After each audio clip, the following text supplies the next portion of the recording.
नमस्कार, मैं हूं सत्यपाल और आप देख रहे हैं CWB हिंदी न्यूज। शक संवत 1947 विक्रम संवत 2082 आज मार्गशीर्ष मास के कृष्ण पक्ष की नवमी तिथि और दिन गुरुवार है। तदनुसार अंग्रेजी तारीख 13 नवंबर सन 2025। सबसे पहले आज की सुर्खियां। दिल्ली ब्लास्ट को सरकार ने आतंकी घटना माना। आतंकी कनेक्शन में संदिग्ध दूसरी कार फरीदाबाद के पास खड़ी मिली।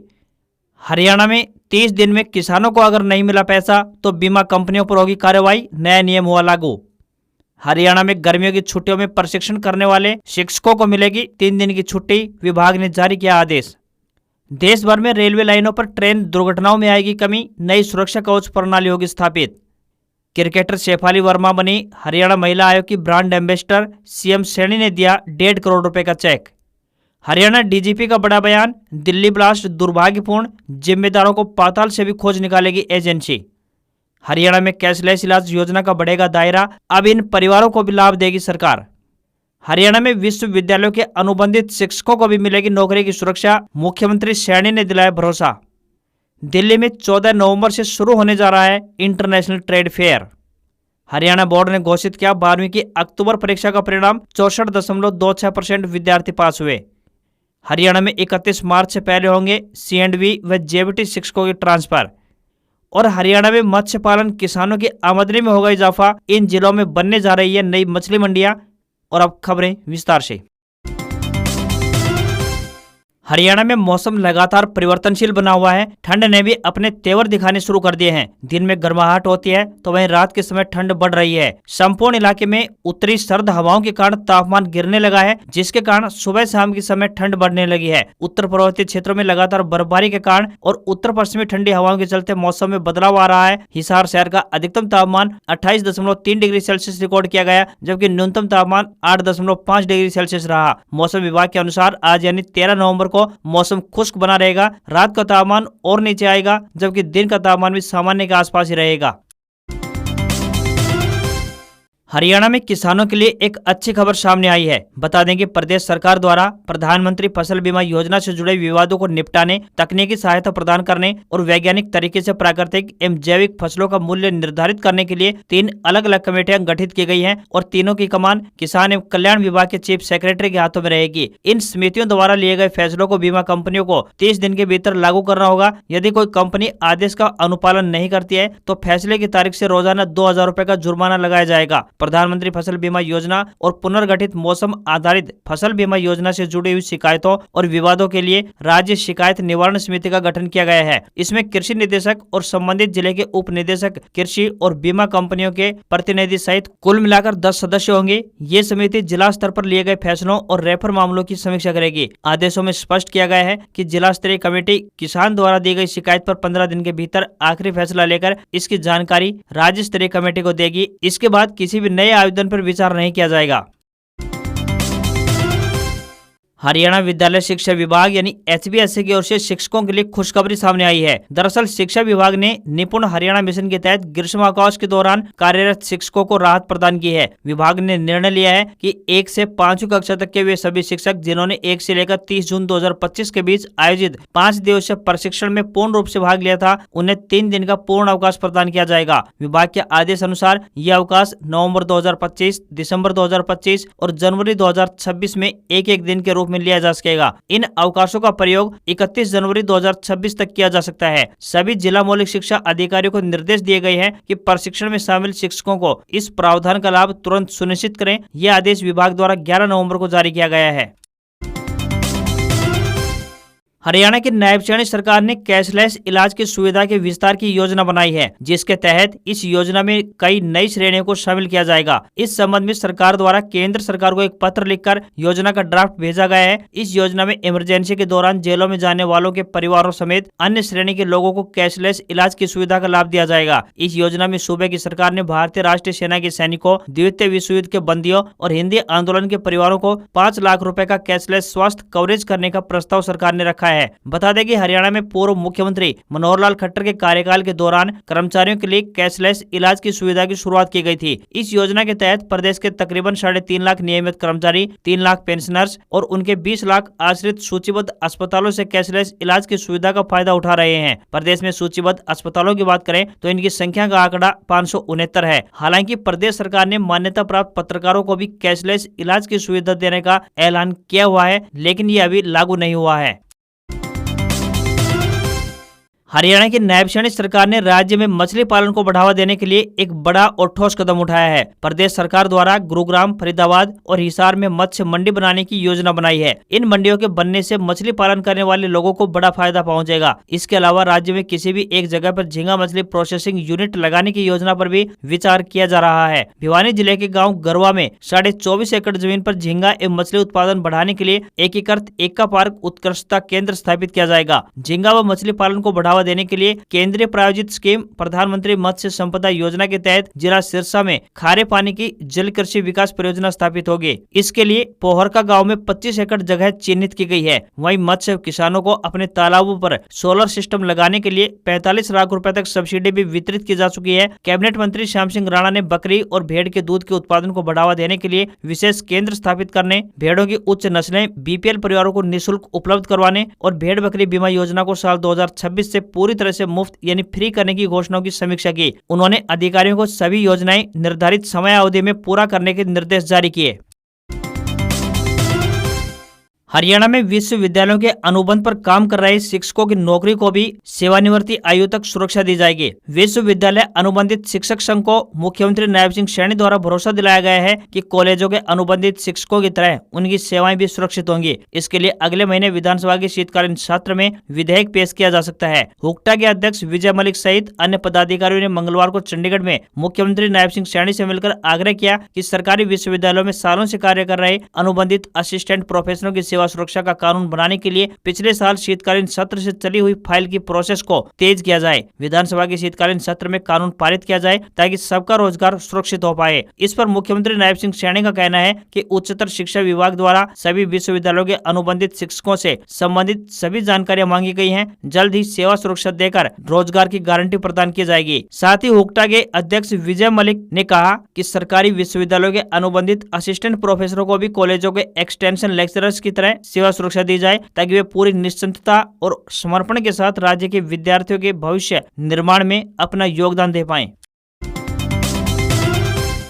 हरियाणा के डीजीपी ओपी सिंह ने बुधवार को पंचकुला में दिल्ली ब्लास्ट पर पहली बार एक बड़ा बयान देते हुए कहा कि दिल्ली की घटना दुर्भाग्यपूर्ण है। जिन लोगों की मृत्यु हुई है, भगवान उनके परिजनों को शक्ति प्रदान करे। जिन लोगों ने इस घटना को अंजाम दिया है, हमारी एजेंसियां उन्हें पाताल से भी खोज निकालेंगी। पंचकुला में आयोजित एक शाम जैन अल्फा के नाम कार्यक्रम में डीजीपी ओपी सिंह ने कहा कि दिल्ली ब्लास्ट के बाद से हरियाणा पुलिस अभी भी अलर्ट मोड पर है। सभी डॉट्स, पार्किंग प्लेसेज या अबेंडेड व्हीकल्स इत्यादि की तलाशी के लिए नियमित रूप से पुलिस का तलाशी अभियान जारी है। उन्होंने विद्यार्थियों को नशे से दूर रहने और अनावश्यक समय स्क्रीन से दूर रहने की सलाह दी है। हरियाणा पुलिस चाहती है कि नई पीढ़ी, जिसे जैन अल्फा कहा जा रहा है, अपनी सोच, ऊर्जा और रचनात्मकता का उपयोग समाज में सकारात्मक बदलाव लाने के लिए करे।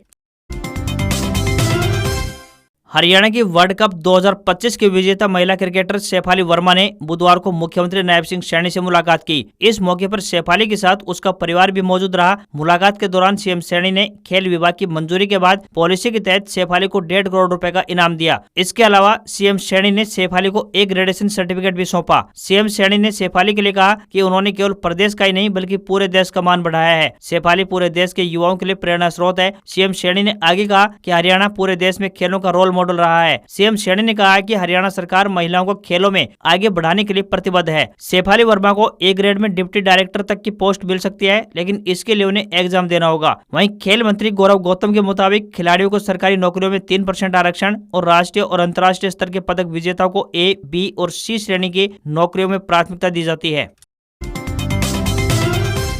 हरियाणा में सीएंडवी व जेबीटी शिक्षकों के अंतर जिला व अन्य ट्रांसफर 31 मार्च से पहले किए जाएंगे। ये तबादले 1 अप्रैल से प्रभावी होंगे। मॉडल संस्कृति व पीएम श्री स्कूलों में शिक्षकों की तैनाती के लिए जो परीक्षा ली गई थी उसका रिजल्ट 15 दिन में जारी किया जाएगा। हरियाणा विद्यालय अध्यापक संघ की शिक्षा मंत्री महिपाल ढांडा व विभागीय अधिकारियों के साथ वार्ता हुई है। इस बातचीत में शिक्षकों की कई मांगों पर सहमति बनी है। सिरसा और गुरुग्राम के शिक्षकों के मेडिकल बिलों की अदायगी के मामलों को भी ऑफलाइन भेजने का ऑर्डर जारी कर दिया गया है। संघ के प्रधान प्रभु सिंह ने बताया कि जेबीटी शिक्षकों की सेवा नियमावली 2012 में संशोधन का भी आश्वासन मिला है। वहीं छुट्टियों में लगे ट्रेनिंग शिविरों के बदले प्रतिपूर्ति अवकाश का ऑर्डर तत्काल जारी करने पर भी सहमति बन गई है।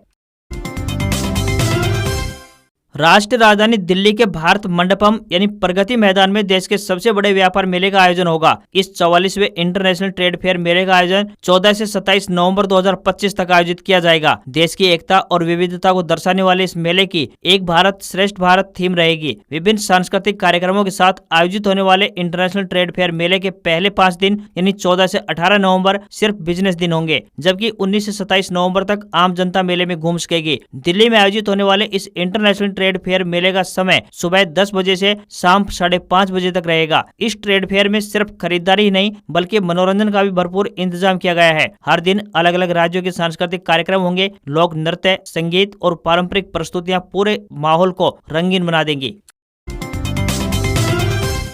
रेल लाइनों पर ट्रेन दुर्घटनाओं को रोकने के लिए भारतीय रेलवे ने एक बड़ा कदम उठाया है। इसके लिए रेलवे द्वारा देश भर की रेलवे लाइन पर ऑटोमेटिक ट्रेन प्रोटेक्शन सिस्टम यानी सुरक्षा कवच प्रणाली स्थापित की जा रही है। इसके अंतर्गत रेलवे अजमेर दिल्ली रेल मार्ग पर भी इस सिस्टम को लागू करने जा रहा है। रेलवे ने रेल लाइन पर हर 5 किलोमीटर पर टावर बनाने का काम शुरू कर दिया है। वायरलेस इस सिस्टम के लगने के बाद रेल लाइन पर सिग्नल की जानकारी ड्राइवर को इंजन के अंदर ही मिल जाएगी। इससे ट्रेन दुर्घटनाओं की संभावना बहुत कम हो जाएगी। इन दिनों इस रेलवे रूट पर बाउल से मदार अजमेर के बीच कवच सिस्टम के लिए टावर लगाने का काम जोरों शोरों से चल रहा है। रेलवे द्वारा रेल लाइन पर मानवीय भूल या फिर तकनीकी सिस्टम से होने वाली रेल दुर्घटनाओं को रोकने के लिए इस कवच सिस्टम को लगाया जा रहा है। इस सिस्टम के लगने के बाद रेल मार्ग पर ट्रेनों की स्पीड, गलत रेल मार्ग पर जाने व ट्रैक पर कोई परेशानी है तो इसकी जानकारी ड्राइवर को इस नए सिस्टम के लगने से पहले ही मिल जाएगी। इस सिस्टम के माध्यम से ट्रेन कितनी रफ्तार से चल रही है इस पर भी नजर रखी जाएगी। यदि ट्रेन अपने निर्धारित रफ्तार से तेज चल रही है तो यह सिस्टम ऑटोमेटिक तरीके से ब्रेक लगाना शुरू कर देगा। साथ ही सिस्टम में लगे इंटरनेट व जीपीएस सिस्टम से ट्रेन की वास्तविक स्थान का भी पता चल सकेगा। राष्ट्रीय अनुसंधान विकास निगम दिल्ली द्वारा एमटीएस पदों पर भर्ती के लिए आवेदन मांगे गए हैं। जो भी उम्मीदवार इन पदों के लिए इच्छुक हैं वे अपने आवेदन भेज सकते हैं। जो उम्मीदवार आवेदन भेजना चाहते हैं वे अपने आवेदन ईमेल के माध्यम से या फिर भारतीय डाक के जरिए भेज सकते हैं। इन पदों के लिए उम्मीदवार 10वीं पास होने चाहिए। इन पदों पर आवेदन भेजने के लिए उम्मीदवारों को कोई भी आवेदन शुल्क जमा नहीं करना होगा। न्यूनतम आयु 18 वर्ष और अधिकतम आयु 31 वर्ष तय की गई है। आरक्षित वर्ग के उम्मीदवारों को नियमों के अनुसार आयु सीमा में छूट दी जाएगी। आवेदन करने की अंतिम तिथि की बात करें तो 21 नवंबर है। सैलरी 22,000 रुपए पर मंथ मिलेगी। केंद्र सरकार ने दिल्ली कार ब्लास्ट को आतंकी हमला माना है। बुधवार को केंद्रीय कैबिनेट की बैठक में लाल किला के पास हुए टेरर अटैक पर प्रस्ताव पारित किया गया। केंद्रीय मंत्री अश्विनी वैष्णव ने प्रस्ताव पढ़ते हुए कहा, मंत्रिमंडल ने इस आतंकी घटना को राष्ट्र विरोधी ताकतों ने अंजाम दिया गया जघन्य कृत्य बताया। जांच एजेंसियों को कार्रवाई के निर्देश दिए गए हैं। सरकार की आतंकवाद के खिलाफ जीरो टॉलरेंस नीति है। इधर पुलिस ने आशंका जताई थी कि दिल्ली धमाके में शामिल आतंकियों के पास एक नहीं बल्कि 2 कारें थी। दिल्ली पुलिस ने बुधवार को इसकी तलाश के लिए दिल्ली के साथ पड़ोसी राज्यों यूपी और हरियाणा में अलर्ट जारी किया गया था। अलर्ट जारी होने के बाद बुधवार शाम को ही कार को हरियाणा के खंदावली गांव के पास से बरामद कर लिया गया। ये कार डॉक्टर उमर उन नबी के नाम पर रजिस्टर्ड है। एफएसएल और एनएसजी की टीम ने कार की जांच की। स्थानीय लोगों ने कहा कि कार मंगलवार से यहां पर थी। दिल्ली धमाका करने वाले आतंकियों का ग्रुप फरीदाबाद की अल फलाह यूनिवर्सिटी से संचालित हो रहा था। सूत्रों के मुताबिक धमाकों की साजिश जनवरी से की जा रही थी। वहीं फरीदाबाद से गिरफ्तार डॉक्टर शाहीन शाहिद ने बताया कि वह पिछले 2 साल से विस्फोटक जमा कर रही थी। शाहीन और उसके साथियों को मिलाकर एक व्हाइट कॉलर टेरर मॉडल बनाया गया था, यानी इसमें पेशेवर लोगों को शामिल किया गया था। इसमें शामिल आतंकी जैसे मोहम्मद और अंसार गजवत उल हिंद नाम के संगठनों से जुड़े हुए थे। वहीं प्रधानमंत्री श्री नरेंद्र मोदी बुधवार दोपहर भूटान से लौटे। वे एयरपोर्ट से सीधे एलएनजेपी अस्पताल पहुंचे। यहाँ उन्होंने दिल्ली ब्लास्ट के घायलों का इलाज का जायजा लिया और डॉक्टरों से भी बातचीत की। प्रधानमंत्री ने कहा कि साजिश को अंजाम देने वालों को बख्शा नहीं जाएगा। मीडिया रिपोर्ट्स के मुताबिक दिल्ली के Lal Qila, India gate, constitution club और गौरी शंकर मंदिर जैसी जगहों पर धमाके किए जाने थे। आतंकियों के टारगेट पर गुरुग्राम और फरीदाबाद के साथ साथ देश भर के प्रमुख रेलवे स्टेशनों और बड़े मॉल्स निशाने पर थे। भारतीय अंतरिक्ष अनुसंधान संगठन यानी इसरो के स्पेस एप्लीकेशन सेंटर अहमदाबाद ने टेक्नीशियन बी और फार्मासिस्ट ए पदों पर भर्ती निकाली है। इस भर्ती के लिए आवेदन की आखिरी तारीख 13 नवंबर 2025 तय की गई है, यानी आज इसकी आखिरी डेट है। उम्मीदवार ऑफिशियल वेबसाइट careers.ssc.gov.in पर जाकर अप्लाई कर सकते हैं। टेक्नीशियन बी के लिए 10वीं पास होनी चाहिए, साथ ही ITI की डिग्री होनी चाहिए। वहीं फार्मासिस्ट ए के लिए फार्मेसी में फर्स्ट क्लास डिप्लोमा होना चाहिए। न्यूनतम आयु की बात करें तो 18 वर्ष और अधिकतम आयु 35 वर्ष तय की गई है। आयु की गणना 13 नवंबर 2025 के अनुसार की जाएगी। सभी वर्गों के उम्मीदवारों को 500 रुपए फीस देनी होगी। तो वहीं सामान्य OBC EWS उम्मीदवारों को परीक्षा होने के बाद 400 रुपए वापस लौटा दिए जाएंगे। वहीं अन्य सभी उम्मीदवारों को 500 रुपए यानी फुल पेमेंट वापस कर दी जाएगी। सैलरी की बात करें तो टेक्नीशियन बी के लिए 21,700 से लेकर 69,100 रुपए प्रति माह, तो वहीं फार्मासिस्ट ए के लिए 29,200 रुपए से लेकर 92,300 रुपए प्रति माह सैलरी के रूप में दिए जाएंगे।